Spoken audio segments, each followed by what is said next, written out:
നമുക്ക് ട്രിവാൻഡ്രം സ്റ്റൈൽ തേങ്ങ അരച്ചിട്ടുള്ള മീൻകറിയുടെ റെസിപ്പി നോക്കാം. ഇത് നെമ്മീൻ മീൻകറിയാണ്. നമുക്കിത് വളരെ പെട്ടെന്ന് ചെയ്തെടുക്കാൻ പറ്റുന്ന ഒരു മീൻകറിയുടെ റെസിപ്പിയാണ് കേട്ടോ. അപ്പോൾ നമ്മുടെ ഗീവയുടെ കാര്യം മറക്കല്ലേ, വീഡിയോ സ്കിപ്പ് ചെയ്യാതെ തന്നെ കാണാം, ലൈക്ക് ചെയ്യുക, മാക്സിമം വീഡിയോസൊക്കെ ഒന്ന് ഷെയർ ചെയ്യുക, താഴെ കമൻറ്റ് ബോക്സിൽ കമൻറ്റ് ചെയ്യുക.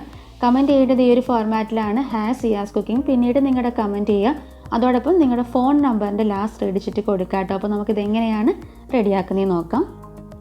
അപ്പോൾ നമ്മുടെ തേങ്ങ അരച്ചിട്ടുള്ള നെമ്മീൻ മീൻകറി വെക്കാനായിട്ട് ഞാൻ 3/4 കിലോ നെമ്മീൻ എടുത്തിട്ടുണ്ട്. കറിയിലേക്കുള്ള പാകത്തിനായിട്ട് ചെറിയ കഷ്ണങ്ങളാക്കി മുറിച്ചെടുത്ത് വെച്ചിട്ടുണ്ട് കേട്ടോ.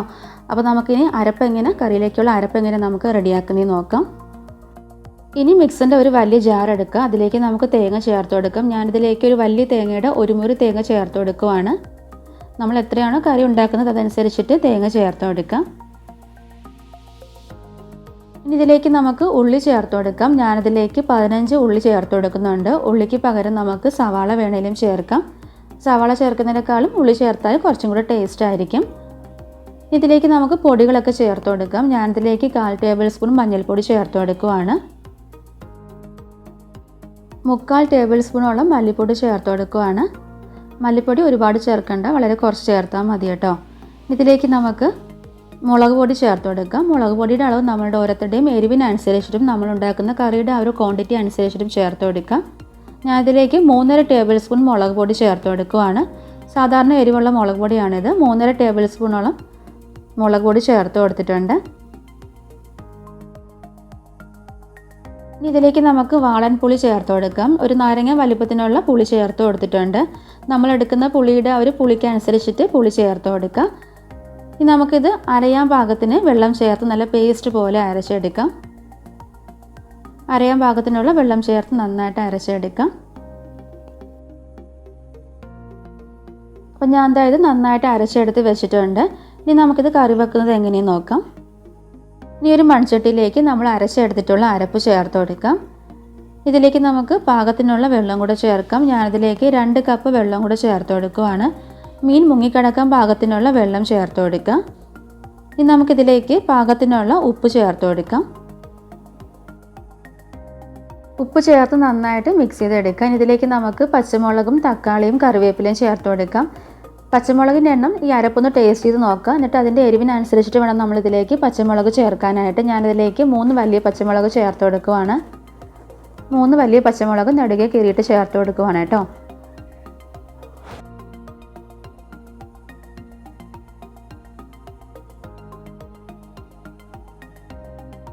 ഇതിലേക്ക് നമുക്ക് തക്കാളി ചേർത്ത് കൊടുക്കാം. ഞാനിതിലേക്ക് മീഡിയം സൈസിലുള്ള ഒരു തക്കാളി നീളത്തിന് മുറിച്ചിട്ട് ചേർത്ത് കൊടുക്കുവാണ്. ഇനി നമുക്ക് കറിവേപ്പില ചേർക്കാം. കറിവേപ്പില കൂടുതൽ ചേർക്കാം. കറിവേപ്പില കൂടുതൽ ചേർക്കുമ്പോൾ നമ്മുടെ മീൻകറിക്ക് നല്ല ടേസ്റ്റ് കിട്ടും. ഇത് നന്നായിട്ട് മിക്സ് ചെയ്തെടുക്കാം. അരപ്പ് നന്നായിട്ട് തിളച്ച് വരുമ്പോൾ വേണം നമുക്കിതിലേക്ക് മീൻ ചേർക്കാനായിട്ട്. നന്നായിട്ട് മിക്സ് ചെയ്ത് കൊടുക്കാം. അപ്പോൾ ഇതാ അരപ്പ് നല്ലോണം തിളച്ച് വന്നിട്ടുണ്ട്. ഇനി ഇതിലേക്ക് ഞാൻ 3/4 ടേബിൾ സ്പൂൺ വറുത്ത് പൊടിച്ചിട്ടുള്ള ഉലുവ ചേർത്ത് കൊടുക്കുവാണ്. അതും കൂടെ ചേർത്ത് നന്നായിട്ട് മിക്സ് ചെയ്ത് കൊടുക്കാം. എന്നിട്ട് നമുക്കിതിലേക്ക് നമ്മൾ കഴുകി വൃത്തിയാക്കി എടുത്ത് വെച്ചിട്ടുള്ള മീൻ ചേർത്ത് കൊടുക്കാം.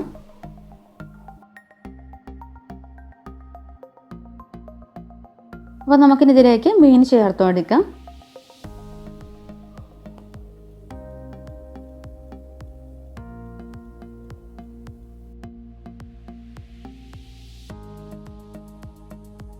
മീൻ ചേർത്ത് കഴിഞ്ഞിട്ട് പതുക്കെ ഇതുപോലെ ഒന്ന് ഇളക്കി കൊടുക്കുക.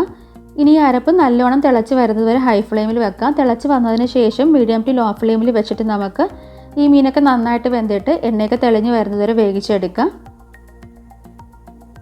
ഞാനിത് അടച്ച് വെച്ചിട്ടൊന്നുമല്ല വേവിച്ചെടുക്കുന്നത്, മീഡിയം ടു ലോ ഫ്ലെയിമിൽ വെച്ചിട്ട് ഇത് വേവിച്ചെടുക്കുവാണ്. ഇടയ്ക്കിടയ്ക്ക് പതുക്കെ ഇതുപോലെ ഒന്ന് ഇളക്കി കൊടുക്കുക. അല്ലെന്നുണ്ടെങ്കിൽ ചട്ടി ഒന്ന് ചുറ്റിച്ചു കൊടുത്താലും മതി കേട്ടോ. ഉപ്പ് നോക്കുക, വേണമെന്നുണ്ടെങ്കിൽ പാകത്തിനുള്ള ഉപ്പൊക്കെ ചേർത്ത് കൊടുക്കാം. അപ്പോൾ ഇത് അരപ്പ് നല്ലോണം തിളച്ച് വന്നിട്ടുണ്ട്. ഇനി നമുക്കിത് മീഡിയം ടു ലോ ഫ്ലെയിമിൽ വെച്ചിട്ട് വേവിച്ചെടുക്കാം.